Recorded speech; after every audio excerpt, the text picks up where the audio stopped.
Welcome everybody to the Center for Vein Restoration Partnership Series. My name is Bob Howell and I'm the Vice President of Growth and Development. We appreciate you taking the time out this afternoon to join us for this session. This is a four-part series that Center for Vein Restoration has been holding. Our first part one was deciding if partnership is right for you. What are some of the factors to consider when joining an organization? Part two, we talked about how partnership will affect your team. And today we're going to talk about our integration process, the good, the bad, and the ugly. We've got some experts from our team that are going to talk about this process. Before we do that, I'd like to introduce some of our folks that are here today that are part of the CVR executive team. We've got Dr. Ken Wynn, who is our Chief Medical Officer. Dr. Wynn, would you just like to say hello to folks? Thanks, Bob. No, just want to appreciate it. I appreciate everybody taking their time in the middle of their day to be on with us, and hopefully it's going to be worth your while. Welcome. Thank you, Dr. Wynn. Wendy Walker, who is our Vice President of Human Resources. Wendy, thanks for joining us today. Oh, absolutely. Thanks for having me. Anybody with any questions about how HR can help to support an integration, happy to answer for you.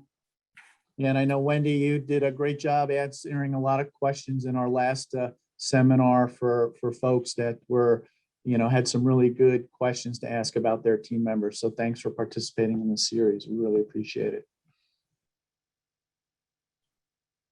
Okay, so before we dive into our presentation, I'd like to just give you some background about the Center for Vein Restoration. We currently have 100 centers located across the United States. We're in the Northeast, the Mid-Atlantic. We have several centers down in the Southeast, in the Midwest, Southwest, and we go as far west as Alaska. Of note, of these 30 centers, in the last 18 months, we were actually able to add 30 centers, even with the effects of COVID going on across the country.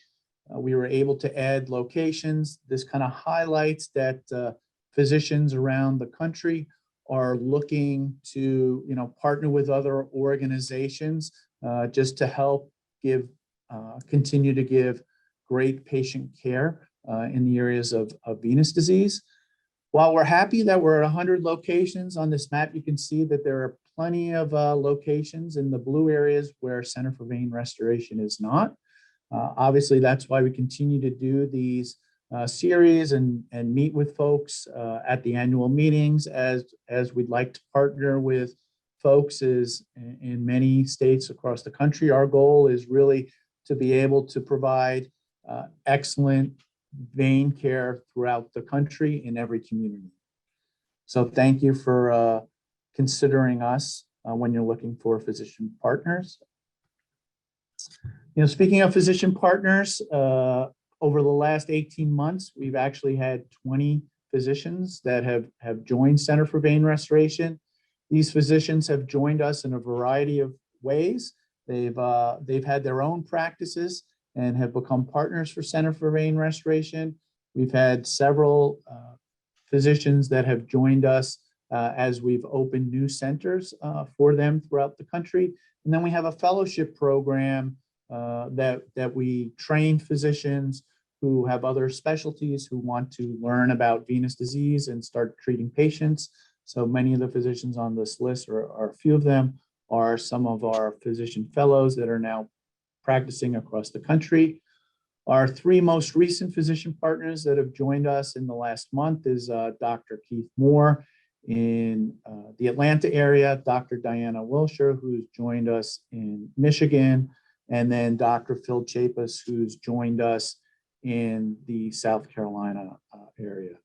So I also want to let you all know that in this on this seminar today, we actually have Dr. Alpern, who joined us back in the February timeframe of 2020, and then Dr. John Matai, who joined us in who joined us most recently in May of 2021. So Dr. Alpern and Dr. Matai, thanks for being on the presentation today. Next, this is our next slide is some of our patient care metrics and statistics. You know, this is a slide that we're particularly proud of on how we take care of our patients. Of 48% of the patients that come in, we recommend for ablation therapy. We treat about 2.04 patients per new per recommended procedure. I think you'll see in the literature anywhere between 1.8 and 2.1 is what most folks are treating in their patients per new patient start. And again, we are treating less than half the patients that come onto it. So we're very conservative when it comes into how we take care of our patients. You know, so today we're going to talk about the integration process. And we have John Feltz, who's our Vice President of Sales and Marketing, who's in charge of our integration process. Then we have David Boyce, who is our Director of Integration, who's our boots on the ground when we are integrating a practice into Center for Vein Restoration. Bill Kelly, who's our Director of Training for Center for Vein Restoration, who works hand in hand with David during this process. And then we have Melissa Sincere, who is one of our regional lead nurses and is an integration trainer for our nurses during this process. So we appreciate you all taking the time today to talk to the folks who are here to hear about our integration process. And John, if you can kind of kick it off and tell us a little bit about your background and what you do for Center for Vein Restoration. Hey, thank you, Bob. So I'm John Feltz. I'm the Vice President of Sales and Marketing. And really, you know, my primary role is the new patient acquisition, right? Whether it's with an existing office or a new acquisition of ours or a new area that we're opening an office in. So, you know, we do that through our physician referral efforts and also non-referral efforts, primarily through a digital paid program that is very robust and that we're driving through really some vendor partners that we manage on behalf of all the centers. And the opportunity that I had to join CVR 2 years ago really stems from my background really in retail of over 15 years and then 7 years of healthcare for the last 7 years of healthcare. And really in both the companies in healthcare that I've been part of was really built upon a growth model that attracts and acquires new practices and meeting new members of the family into our company. And really that whole process really starts with, you know, the physician itself and the brand that they have built, and then really understanding and learning from the staffs and the patients that are out there in those markets to really understand how we can make this a very successful partnership. And doing that for the last 5 to 7 years, you know, I really had a fun time learning from different teams in different areas. And some of what I lead here with some of the team members that you'll learn from today is, even though my title may be sales and marketing, but I still oversee our communication center, which is our call center. I also oversee our acquisition teams and our acquisition program to make sure that that process is seamless, but that we could continue the growth that you have been seeing and make it as easy and seamless as possible for you and your teams that are out there, and really with no disruption for your patients as well. So that's, you know, our goal here, but some of my experience in that, and the great news is we learned something from every single acquisition to really make this such a great process for all parties, including yourselves and your team. So I'm excited about that, and I'm excited to learn from everybody else on this call as well. So thank you, Bob. Great, thanks, John. David, can you tell us a little bit about yourself and your background? Sure, thanks, Bob. My name's David Boyce. I've worked for Center for Vein actually next year, going 10 years. Love our practice, love who we are, and love what we bring. I originally started over our sister company and our arterial side as an operations manager. then moved into the regional director role in Maryland for about 5 years there.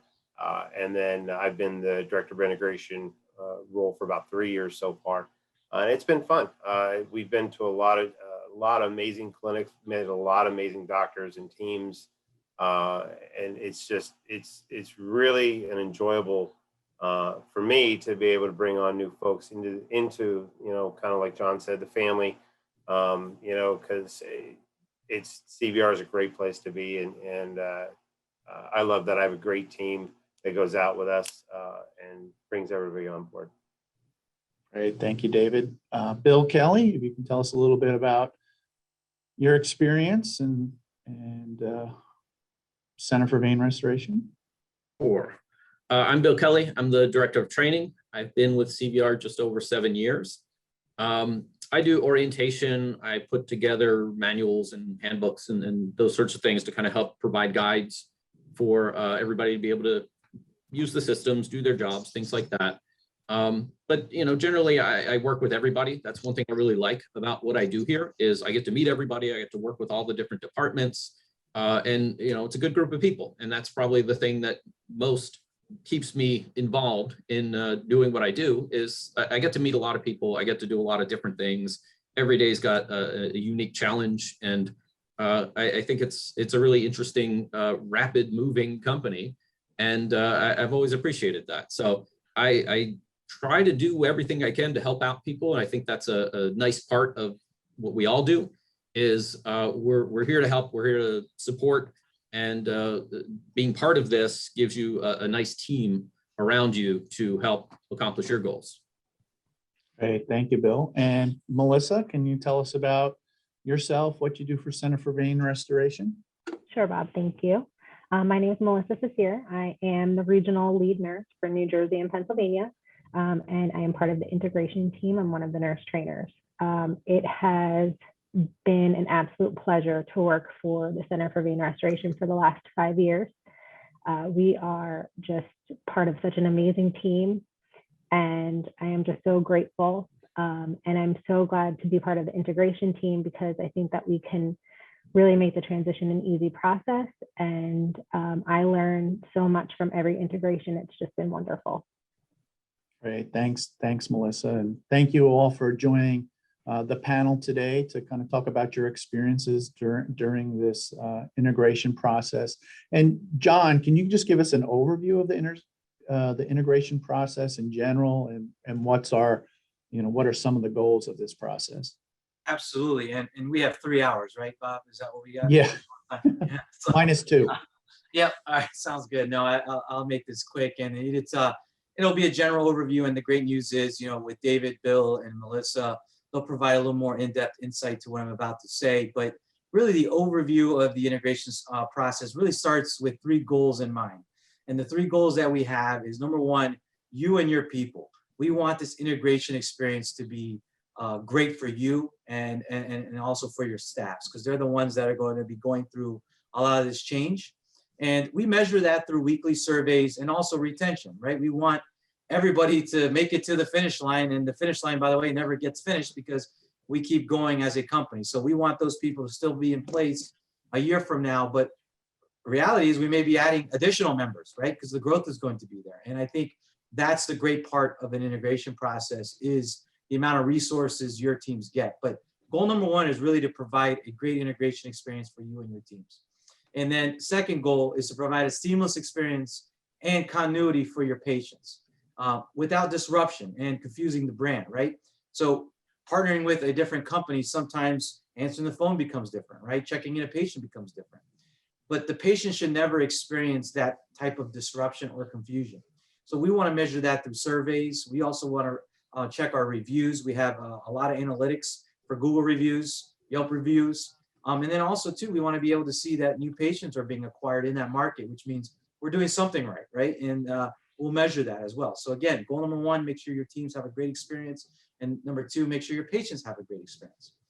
We believe that goal number 3 will really be achieved by a great patient and a great staff experience, including yourself. We'll be able to increase your patient and revenue growth for your office through efficiencies and systems. And we'll be able to measure that through a lot of the financial outputs that are very common to you, right? Revenue, your margin percentages, the amount of procedures you're seeing. And then we also have great reporting as well. So as you saw some of the statistics from the previous slide, we measure that on a daily basis, a weekly basis, and a monthly basis. And you'll have a regional support team that'll be able to go through those to make sure that your measure of success for your practice is up in front of you at any time that you want. And we'll educate you on how we use those reports. So those are really the three goals of a successful acquisition or integration process. Now, how that happens is really up to you, right? And I think the great news is our teams go in with a lens of learning from you. And the soonest we can get in there, even before a closing date, which means that there's an agreement made between you and CVR to partner, you notifying your teams, and then us having the opportunity to come in there and do an operational assessment. And it could be weeks out, it could be a month out, it could be any of that time frame. And we've done it all. And we'll kind of talk about it in the good, the bad, the ugly, right? A great situation is a month out. A bad situation is the day before you told them, you told your teams that you're now acquired by CVR, and then the next day we're coming in to integrate your team. So we definitely don't want that to be part of the process. So we'll help you along that, because that'll create a very successful journey for you and your teams. And really it's that learning from you during that month period is absolutely critical to the success of an acquisition. So what you could expect really is, weekly meetings with different departments. You can expect an opportunity to learn kind of our processes, whether it's billing, whether it's our marketing efforts, our sales efforts, how we do procedures. You can learn kind of the workflow, our templates that we use, all before day one. And the best resource I will tell you, and Wendy's on this call, is really HR, because your teams are going to go through a lot of emotions when they find out news, right? And we're becoming better and with every single acquisition on how to manage those emotions. And we're not perfect, and neither is the process of change, right? That is always ever evolving. People are in different places, right? And people are comfortable. But our team of HR is there for you from the minute you decide that this is going to be a great partnership. So we don't wait till day one where our teams are there. You'll have access to them understanding what paid time off looks like, pay rate changes or impacts, which are none. We'll show them the math that we use to make sure that their pay is intact. And then anything that else is on their mind, taking advantage of our health and wealth opportunities that we have as a company, and looking into, how they can plan better for vacations and, the hours that we work versus potentially the hours that were already decided for your office. I think those are great opportunities to talk ahead of any integration. And then you'll get a welcome meeting, you'll get an orientation to learn about CVR. And then on day one, you'll get a full acquisition team, an integration team that David Boyce will talk about a little bit, but you'll have a nurse trainer on site, a vascular tech trainer on site, an admin trainer on site, a physician trainer on site, and then David Boyce as the implementation manager, quarterbacking everything that's on the ground. But everything is shoulder to shoulder with your teams, making sure that the comfort level is there. And we do this process for 6 to 8 weeks. And then as we peel off towards the end of that 6 to 8 week period, we transition that over to our operational team. But even though our team may leave after 6 to 8 weeks physically, they will be available virtually, by phone, by email, by text, and also to revisit if we have to. David Boyce, we've had New Mexico as a newer acquisition for us. It was acquired over 2 months ago now, and David goes back every other week to check in to make sure the comfort level is there and the teams feel really good about how they are doing in the CVR world, which is not very different to how they were managing, but a simple system changes. But we're able to keep our hands on the wheel per se, right, to make sure that the integration is comfortable for you and your teams, and that we're there every step of the way and available for you. So even if we leave physically, we're still available. And then the transition really to our teams that are going to help you from our clinical support center, from your regional support team that you'll get, your resources will not stop at all. They'll continue to add as we go through the integration process. So really the long-term success rate is based upon how well your team integrates, the feedback that we receive, the ability to learn from you and your practices, and really achieve those goals of a seamless integration process for your teams, a non-visible disruption to your patients, and then really success through the output of new patient growth and your revenue growth as well. So that's a little bit in a nutshell on obviously our teams here. David, Bill, and Melissa will talk a little more in depth about what each individual vertical there and what they tackle on. And I think it'll be important for questions to be asked and any type of follow-up that's necessary. Bob will help follow up on that. But thank you for the time, Bob, on that and the integration process. Thank you, John, on that insight into our overall process. And Bill, can you talk a little bit more specifically, just from an incoming employee's perspective for a potential partner? What have you experienced is important to them when coming on board with CVR, and how does our integration process address that? Sure. Yeah. I mean, I think, as John alluded to, this is a difficult time. This is stressful for people. So the most important thing that I see is that building of the trust. So I'll tell a quick story here from one of the first integrations that I was part of. And this was one of those ones where I don't know that the doctor told his team well in advance that we were coming. And we showed up for that first visit. And immediately walking through that door, we weren't getting eye contact. They kind of scattered. They didn't really want to see us there. They were nervous. They didn't know what to expect of us. And we spent a couple hours there. We sat them down, talked to them, just had a nice casual conversation. And initially, nobody said a word. It was just, we're all just sitting there kind of staring at each other. Nobody knew where to start, I think.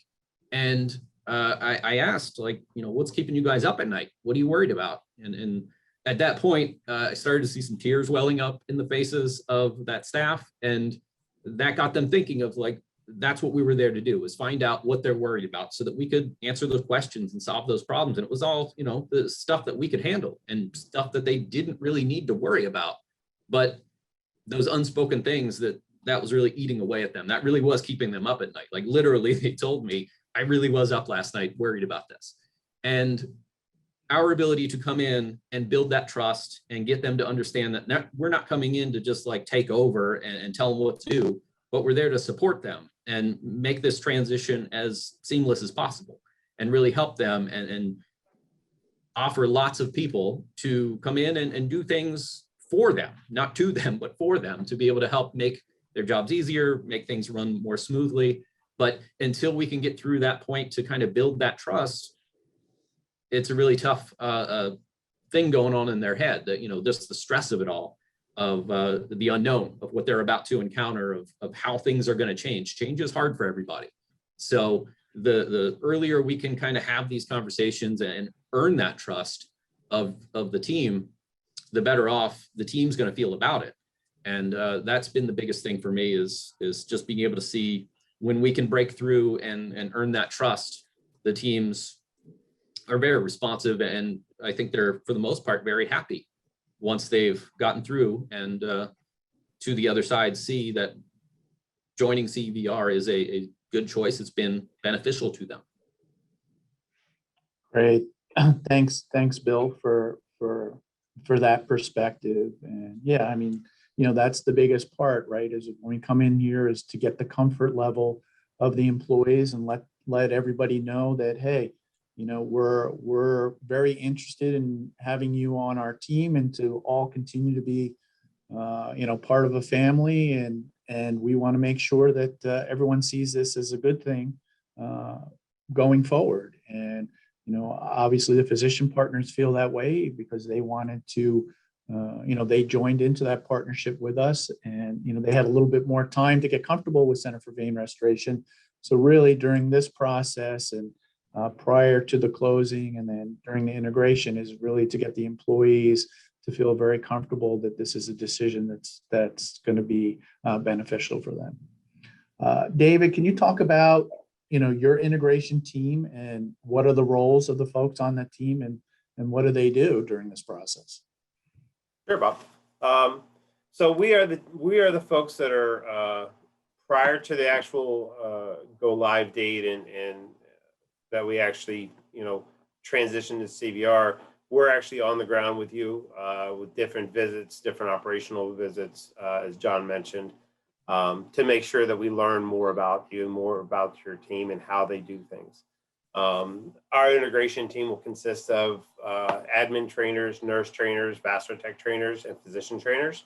And each one of those people are selected for the position due to the fact of what they've done in their past, how they've trained in their regions prior, and that they're definitely leaders among their peers in their roles. So these are definitely top tier folks that are able to bring their knowledge and their expertise to your team. But the one big thing that they do is they know and they understand how that your folks are feeling. They understand that there's apprehension. They understand there's concern. They understand that. So they bring that empathy as well. And you can't do this role and not be empathetic. That's one of our first things we talk to the teams about and let them know if they're going to be a part of the team. And then they're committed. I mean, these folks are coming to be side by side with your team every day that we're open until 6 or 8 weeks down the road. Once we feel that everybody's comfortable where they are, comfortable with the training, and we all know we're not going to learn every single thing in 6 to 8 weeks. We continuously learn even through our process. Every single time we do an integration, we do a post-mortem and we see, what did we do? How did we do? How well did we do? What didn't we do right? And we try to improve upon that for each integration that we go to. So our team is there. They know how to talk to your team. They know how to adapt their training styles because each person learns differently. And they know that and they're very good at it. Great, David, thanks for that overview. Melissa, can you talk more specifically just from a nursing perspective and as a clinician, what do you see as some of the primary concerns of the nurses or the MAs that are coming on board with Center for Vein Restoration through this process, and how you work with them or your trainers work with them to kind of alleviate some of those concerns? Sure. Being one of the integration team nurses, I would say in general, the nurses I've worked with have been pretty excited to be joining the CVR team. Partnering with CVR can be an exciting transition and a time of growth for the staff. There is an expansion to the nurse role, which at times can be challenging. And there will always be the unavoidable challenges, which include things like learning the new EMR system, schedule changes, possible changes to daily operations, and, of course, staff reservations and fears. But because of this, our team makes it our priority to come in and get to know your staff. We want to understand their concerns and any reservations that they may have. We want to know their strengths and if and where they may need some more support. We focus on your team's individuality and we learn about their successes. One of the most important aspects of my role, I think, with any integration is setting up a safe environment and a comfortable rapport with our new clinical and administrative team members. This helps to maintain a positive learning environment where we can all grow as a team. Creating that strong foundation really just makes any challenge that our teams face so much easier to work through. We want your team to know that we don't intend to take over, but that we want to partner to be the best and strongest team there is. Again, like I said before, I'm just so fortunate to have been part of these integrations because I learned so much from the teams that we've worked with. And I try to just make it my focus to make sure that all of our teams know that they're part of our CVR family now, and they have the support and a team behind them that's really pushing for them and just there to make sure that the transition and their time with CVR is very successful. No, that's great. And thank you for that insight, Melissa.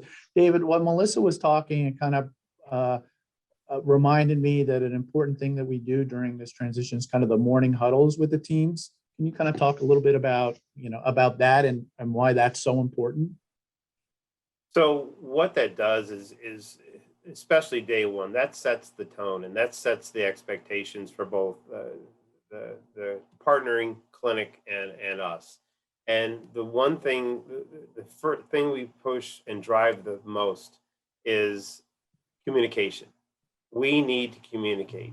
We understand that, you guys are scared. We understand that, this is nerve wracking. We understand that you don't want to learn a new AMR. It's completely understandable. But in the end, if you hold everything in, we have that ability to sit there and talk with you and go over those things, because we've seen these fears and concerns in other folks. So that's why we try and drive that communication.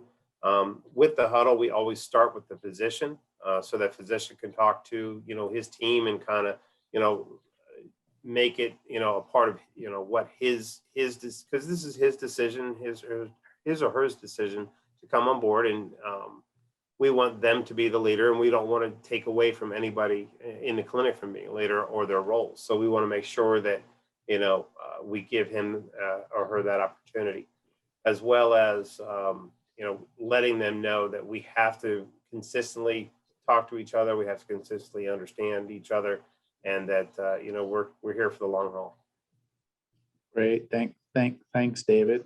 And this kind of gets to the question I'm going to kind of throw out to all of us is that, the title of this is the good, the bad, and the ugly. So that means, there are some things that right off the bat are easy for folks to kind of understand and work into the new workflow. And then there are certain things that are a little bit more challenging or ugly to get, in the workflow right when we get started. So, Bill, if you can just kind of start out and talk about, I know we survey the employees. What can you tell us? What are some of the things that they adapt to pretty quickly, and what are some of the processes that take a little bit more time during this process? Sure, absolutely. I would say to start with the bad, not the ugly necessarily, but the bad.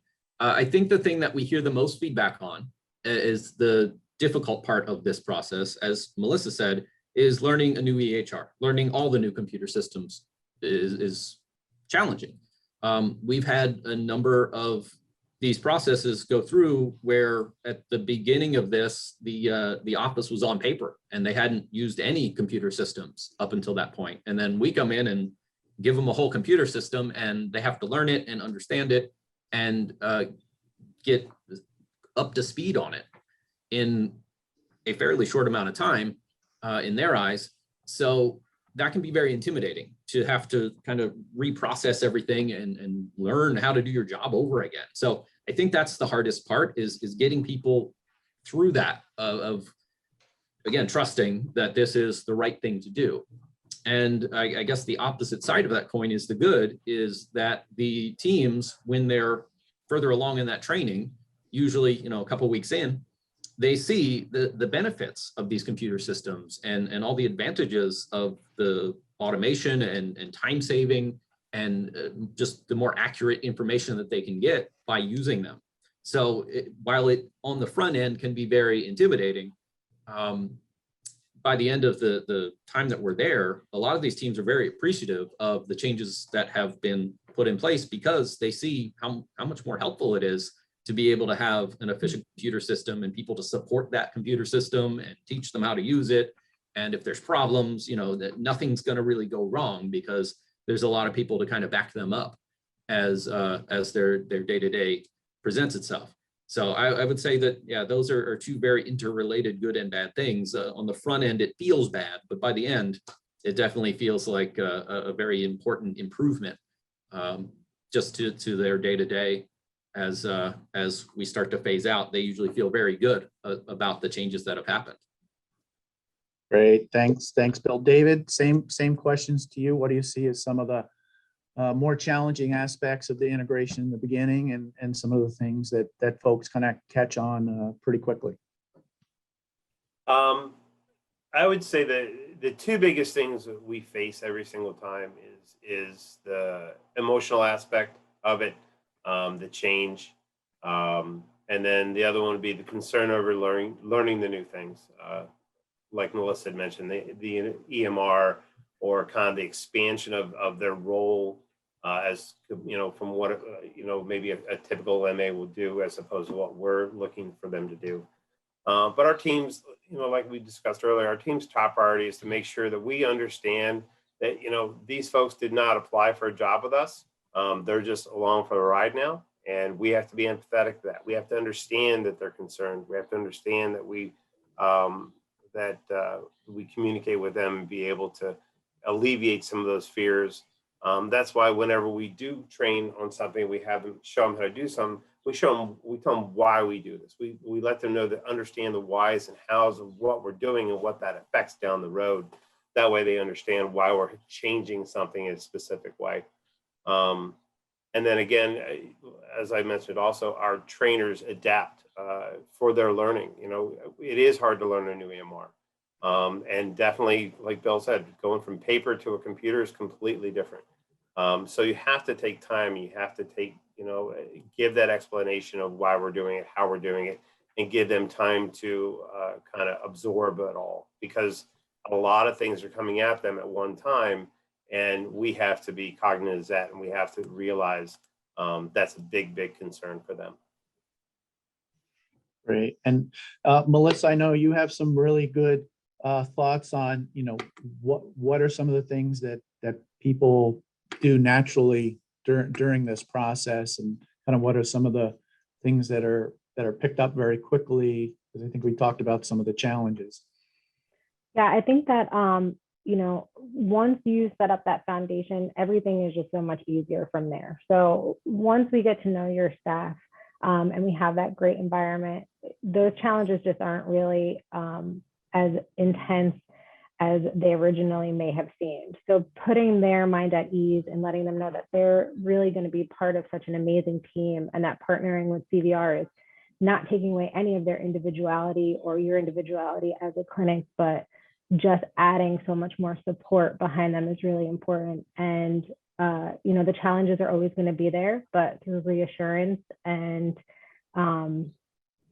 just setting up almost a friendship. I want to be part of your team and I want them to be part of my team. So I think that through that, the staff has really learned and adapted very well. And, we can laugh about the challenges and joke through them and really figure out ways that works for each team and each individual to get through all of them. Oh, that's great. And John, you just want to kind of touch on how, how patient care kind of continues during this and the focus on that? Yeah, absolutely. And, I think the part that we try to work on and still it evolves is how do we manage the ugly, right? Or how do we prevent it to get to ugly? And it's really the communication with the physician on a weekly basis. We have a rhythm where Bob, Carrie, who's our project coordinator, David, who's the implementation manager, are on a call really learning from you and your teams. And I think it's important to, understand the language in that, right? Because, we have to make sure we're saying we, not them, right? And that's an important part of the team process in that, right? But also, is there a change in patient care that you're noticing, right? We want to make sure that the flow maintains during the training process. We want to make sure that the comfort level is getting better. And we really don't want to see any of that change. Now, one of the biggest questions is always around the EMR system, right? And I think it's important to address that because, number one, yes, we have to change to our EMR system that CVR uses, and that's next gen. We've obviously had a lot of experience with merging over existing EMR systems into our EMR systems. And even if it's on paper, we're very much used to that as well. But the process has to start day one.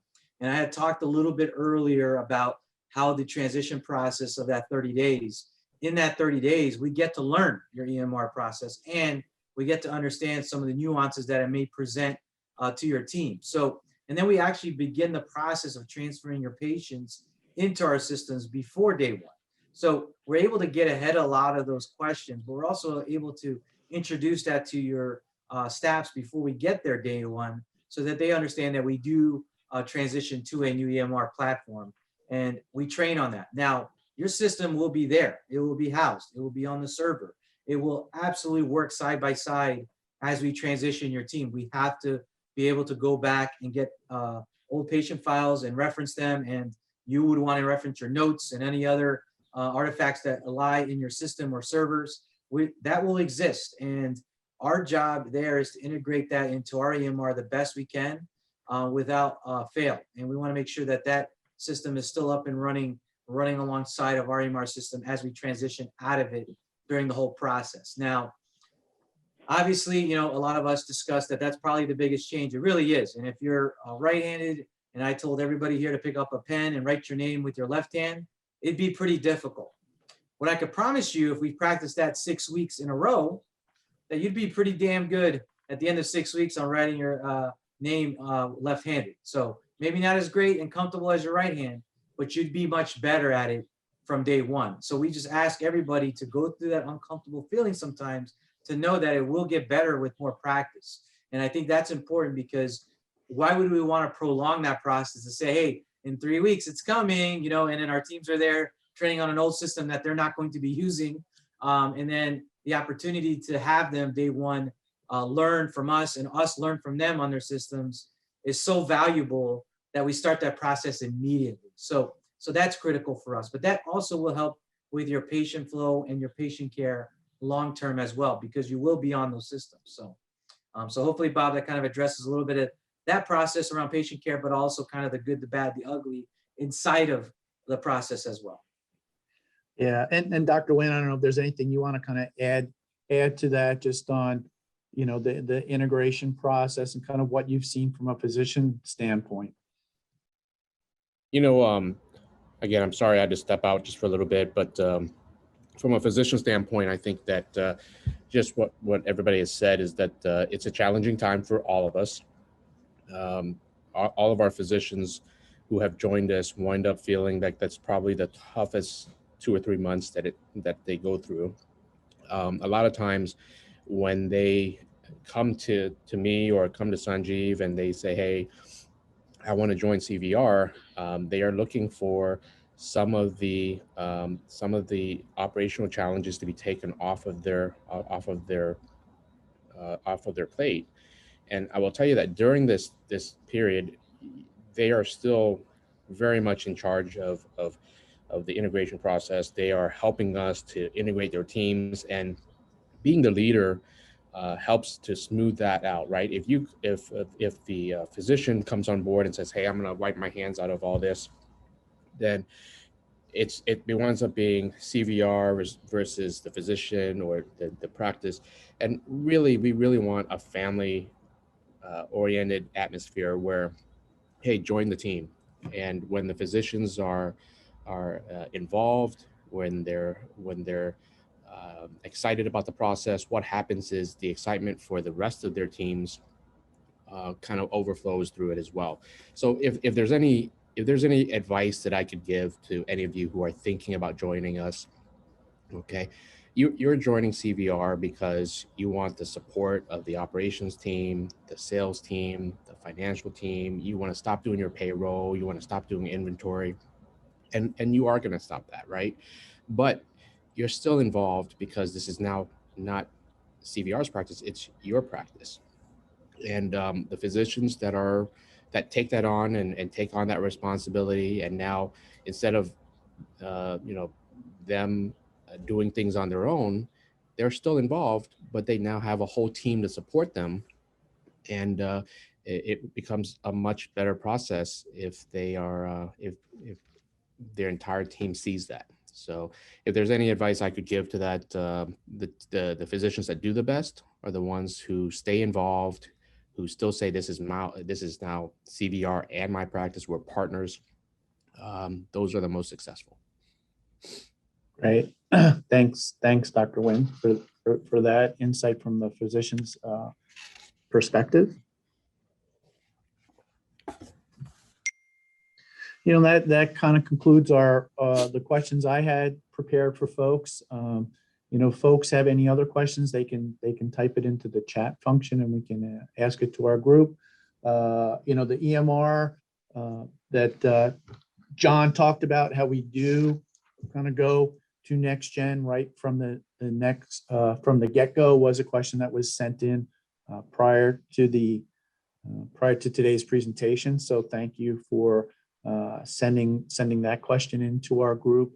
Really the key takeaway from today is that, during this integration process, it's important to know that our integration team trainers will be on site, side by side with your team members.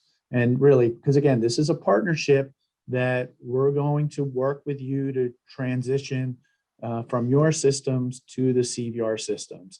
And really during that process, it's our family learning from your family and then becoming one big family. And I think Dr. Nguyen really hit the nail on the head is we really, CVR has a family feel. I think most people who join us are pleasantly surprised that, hey, this really is a family. And, typically when we're looking for partners to join us, we're looking to see that, hey, you run your practice like a family too. And that's, there's always a little bit of conflict in families, and it's kind of, when you're in that feeling out process. But once we get through this integration and kind of spend more time with each other, the rewards can be amazing for both. John kind of mentioned this as well, that we monitor the partner staff progress throughout this whole process on a daily basis and a weekly basis to adjust our system training. And Dave mentioned it too with the daily huddles is, this isn't a cookie cutter process. We kind of have a sense of what we want to accomplish week 1, week 2, through the 6 to 8 weeks, but it's very flexible because, people catch on at different timeframes. And so we adapt our training accordingly. And that being said, that communication is key during this process on both ends. And our team is very open to the communication. And that's something that, we encourage your team to be very vocal about how things are going from their perspective. And, we've been blessed throughout this whole process. We've really strengthened our team from a staff perspective and a physician perspective. I mean, the talent that has joined CVR through these partnerships has definitely made us stronger. And we've learned to be a better practice from the processes that we've incorporated into what a lot of these physician practices are doing. So we're not just going in there saying, hey, there's a CVR way. It's let's see what you're doing. Let's see what we're doing. And let's move forward with the best practices that are out there. So before we leave you today, just want to let you all know that coming up in August, we're, a lot of what's on our potential partners' minds is how do we deal with marketing? We talked a little bit about that in our first session on factors to consider when looking at partnership, but this will be a deeper dive into marketing. How do you transition from the marketing and the brand that you've built over the years to working with the Center for Vein Restoration? So how do we kind of integrate those marketing components from a local and national perspective? So we're going to be talking about that on August 24th. And then if you happen to have not caught weren't able to attend the first 2 series presentations in our series, if you go to the Center for Vein CVR Stronger Together website, those presentations are up there, so you can join those and listen to those at your leisure. Also, we will be at the AVLS Congress coming up in Denver in October. So we typically have a very strong presence in the exhibit hall where we do some neat and interesting things at our booth to pique the interest in our organization. So we have some fun and interesting things planned for attendees. So please stop by and say hello. We also have many of our physicians are on the faculty, so that they'll be presenters that you can learn from the best practices on how we're taking care of patients within Center for Vein Restoration, and also presenting, we do a lot of research, so we'll be presenting some of the findings of the research that we do. Next, wanted to let you all know that we have our National Clinical Conference coming up in January 2022. So it'll be here in Washington, D.C. We're happy to say that it'll be an in-person conference that is happening. We had a great attendance virtually last year, and I know Dr. Wynn, we're excited to have a in live conference this year here in Washington, D.C. Lastly, again, anyone who's interested in speaking to us more in detail about partnership, feel free to reach out to myself. Following today's seminar, there'll be a follow-up email that'll go out that will give you the contact information of our panel. If you have any specific questions, anyone that was part of this session today would be happy to talk to you more specifically about, whether it's a clinical and nursing role, whether it's something more related to HR, integration specific questions, or anything having to do with, how we bring our physicians, integrate them. Dr. Wynn was always be available. So thank you everybody for taking the time out today. Dr. Wynn, you have some closing comments for folks? No, thank you very much, Bob. This was a really nice presentation, and hopefully everybody got a feel for the family atmosphere that we talk about all the time. And like Bob said, if you have any questions, all of us are always available to answer any questions that you may come up with down the road. So thank you again for your time. Thanks, everybody, and enjoy the rest of your Friday and have a great afternoon. And we look forward to seeing you at our next presentation in August. Take care.